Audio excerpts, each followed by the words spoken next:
And leader of indirect tax at Deloitte India, and also with that we have Mr. Keki Mistry, former VC and CEO, HDFC, and independent director in several companies, joining us on the show to get us the first take and the impact on the economy when it comes to this GST rejig that we've heard.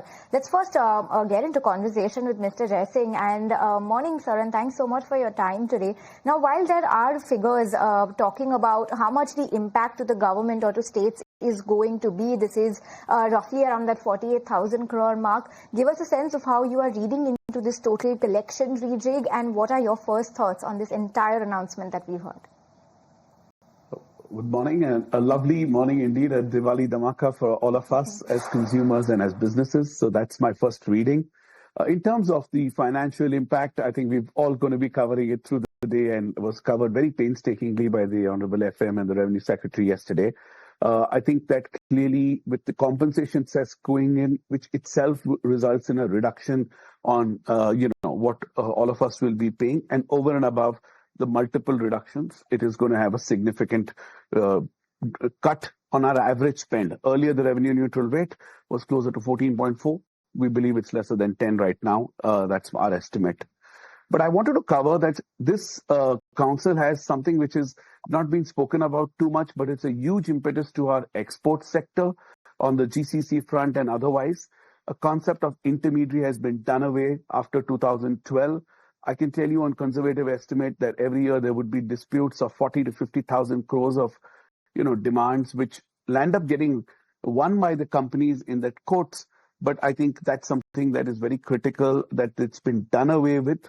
So all of the companies can now keep expanding their export service operations pretty hassle-free. One.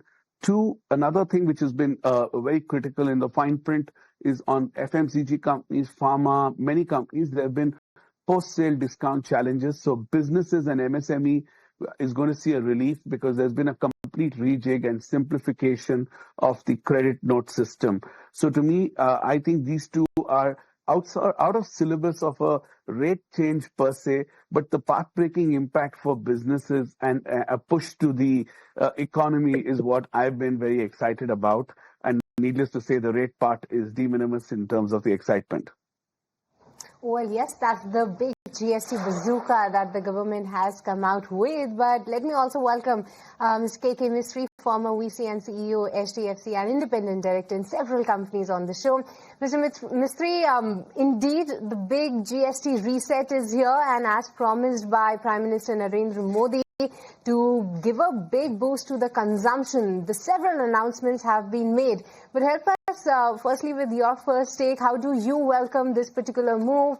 And along with that, what sort of a multiplier effect it can have in the economy as per you?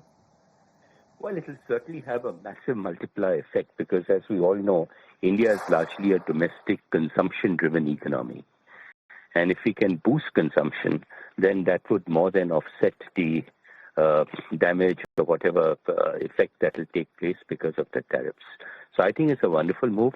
I think it's also wrong to believe that in the long term there will be loss to revenue. There'll actually be a gain in revenue because when consumption increases, the sheer amount of consumption will, and reduced GST rate on that will compensate for the reduction in the rate that is taking place. So all in all, very good for businesses, very good for the economy, and it will be a big boost to the middle income households.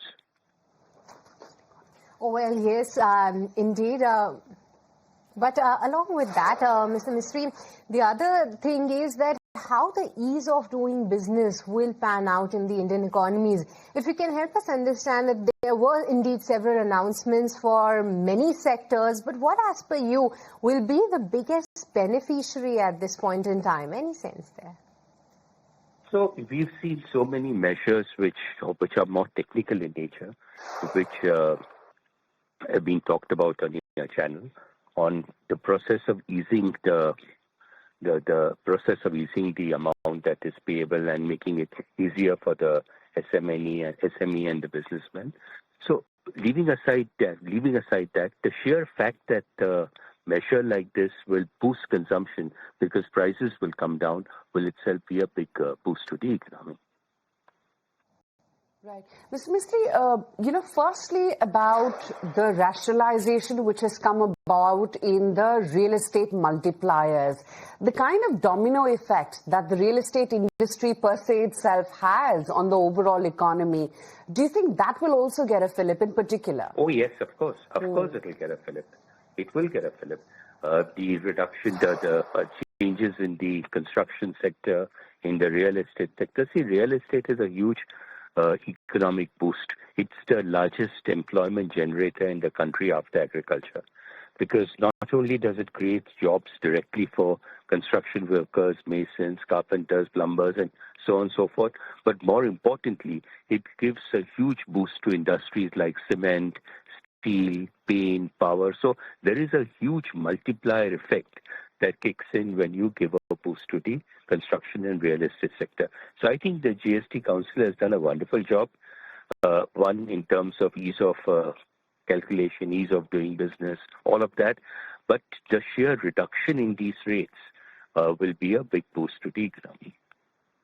Indeed, but Mahesh, yes, indeed, it is a welcome move. But yes, a lot of these sectors will be benefiting out of it. But at the corporate level, there are some uncertainties too. That how, as we approach towards 22nd September, the compensation says the other duties that were earlier levied, how are that going to be adjusted now? If you can help us understand that at this point in time, which are some of the key concerns that the corporates are worried about? That's a good question. I think really two parts to what corporate India is looking at. One is a transitionary phase between now and September 2nd and, few weeks thereafter. And another which is not been discussed too much, but I'm hoping gets addressed, which is an inverted duty, procedure and a formula that needs to change. So one, while it's also very heartening to note that this time around there was a very clear comment that we will go by trust, that the benefit will be passed on and there'll be no, anti-profiting institutional way of tracking. And I think that's now more an owner's responsibility on corporate India to get it right. What this means is that today there is stock in the supply chain. How do you revise pricing for fresh stock, and how do you revise pricing that is in the supply chain? So companies are busy getting their revised pricing strategy right. There are some nuances around what if I've sold at 18%, which is natural, and that rate has dropped to 5%. What happens to the dealer in the supply chain? Do they get the 13% back if they're not able to offset? So I think those are aspects that are clearly there. And auto has a far more nuance around the compensation cess. And I think this 15 to 20 day leeway, 18 days, is going to be very helpful to industry to get that right. Moving on, I did say that I'm hoping that in the next council, if not sooner, there is an engagement with the government in terms of removing an inverted duty formula correction that needs to be done.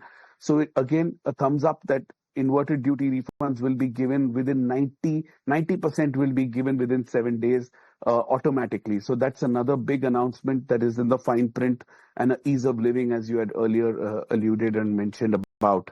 But to me, today, if I'm manufacturing a 5% product like pharma, and if I've got capital goods at 18 and I buy services at 18%, the formula doesn't give me those refunds. So I hope that the government will expand that. Maybe they also will say, let's do it very soon, but not in one go, because then we'll get a complete true benefit for businesses to pass on every single percentage point. This is in smaller cases. By and large, 90-95%, everything is going to be passed on. There'll be some cases where this inverted duty formula correction will make it a squeaky clean, full-fledged reduction. Absolutely. And that's the thing, right, Keki? Because we were in tough demand conditions and the government has gone all out. I mean, what more could they have done to try and, give a fillip to demand right now? So other than sin and luxury goods, pretty much everything, the entire consumption spectrum is taken care of. You're absolutely right. Absolutely right. Yeah, absolutely. So clearly that gets a fillip. But Keki, donning your hat in your previous avatars, do you sense that the first port of call would obviously be FMCG and smaller consumption plays as opposed to big ticket items that would see that immediate impact of the GST cuts? Yeah, I would say cars, because we are just reaching a beginning of a festival season. So I would say the FMCG products, some of the electronic products, and maybe the cars. These are the sectors which, to my mind, will get the initial boost. Right. Keki, thank you so much for your time today. Thank you. Good speaking with you. Thanks so much for your time. Okay, so clearly this big bazooka that one has seen from the government, but let's analyze this piece a little bit more, and then of course we'll go back to how the markets are likely to actually see the impact come by. We've got Nilesh Sathe, ex-member of IRDAI as well, joining in. Mr. Sathe, thank you so much for your time. Big fillip for the insurance sector as well. Quite a relief for policyholders, more importantly. And I guess, the entire insurance industry always used to talk about the scope that the insurance industry has and the lesser penetration. I guess the penetration part perhaps would get a fillip from the move that we've seen from the government on GST. Yeah, you are absolutely right. Actually, 18% was too high. Yeah. Charging 18% GST on insurance was brutal, honestly. And I have raised it in the past as well, that increasing penetration is not just the responsibility of insurance companies. Government also has a role to play, in which they must reduce the GST. And I am happy that government has taken this step, which will definitely push the penetration further, especially on term, because there is huge protection gap in India, which needs to be bridged. And the target which is set by government or IRDA that everybody should be insured by 2047, this step will definitely help achieve that goal. Absolutely. In fact, we've got in the offing Mr. R.S. Sodhi as well from Amul waiting by. It's a big fillip for the dairy industry as well, and many products are now set to attract zero rates. But I'll come to Mr. Sodhi in just a second. But if I could, keep the discussion with you, Nilesh. Wanted to understand from an insurance industry perspective, what is the impact now? See, there are companies which have factored in input tax credit while deciding the premium rates. Their profit margins will squeeze, definitely, because the renewal book that they have will not, they will not have any authority to increase the premium in that case. New business, they may increase the premium by refiling the product. Again, that is going to be a tedious job, because every product, if they have factored in the input tax credit, they will have to withdraw and relaunch a new product with higher premium. Again, how the policyholders take that increase in premium in new business, I'm saying. In case of renewal, they have no scope. So that will definitely impact their profit margins. Indeed. But Mahesh, with this just two tax slab rate, that is 5% and 18%, what are your thoughts that it will increase India's competitiveness on the global platform to compete with other developed nations coming at a time where we are already having those trade headwinds? What are your thoughts, and how important this step could be in attracting more FDIs? I think spot on, and I'll give you a view that's not personally mine, but of about 1,000 participants of our Deloitte GST at 8 survey.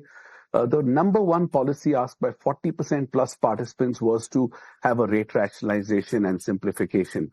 So to me, it clearly will give a push to more economic activity, where with more clarity, then the companies say, okay, we don't have to worry too much about the GST rate framework. It's more aligned to global best practices of a revenue rate and an exemption in many countries. They don't have a lower rate, but our economy is very different and it's a fast growing economy. It's a right thing. And therefore, the first reaction I'm getting even from global investors and companies is that this is absolutely fantastic. They are taken by pleasant surprise that it's happened so soon and so precise. And therefore, the classification disputes are one that can take 5 to 10 years, because if there are 2 points of view, a revenue authority will do their job to protect and take a position that a product goes in a slightly higher slab, and industry will take their thing. The appeal machinery and process itself is a long one, like any taxation law. So to me, this change, which is obviously, I would call it a consumer GST council meeting this time, and it's for all of us as consumers, but it's also a very big push to the business because these rate reduction gets it aligned to global practices and eliminates years of litigation on matters which were otherwise anyway not meant to be disputed. And therefore, I see this to give far more push to investment, not only in the sectors that have a lower rate now or otherwise. It is just about the clarity, which is far more paramount when an investor is taking a decision. So to me, this is clearly going to give that push, and that push is not going to happen medium or long term. It's going to happen in the short term. Okay, so something positive over there and quite optimistic. Mahesh, thanks so much for your time. On that note, we'll let you go. Thanks for joining us this morning. Okay, let's move on and talk about the GST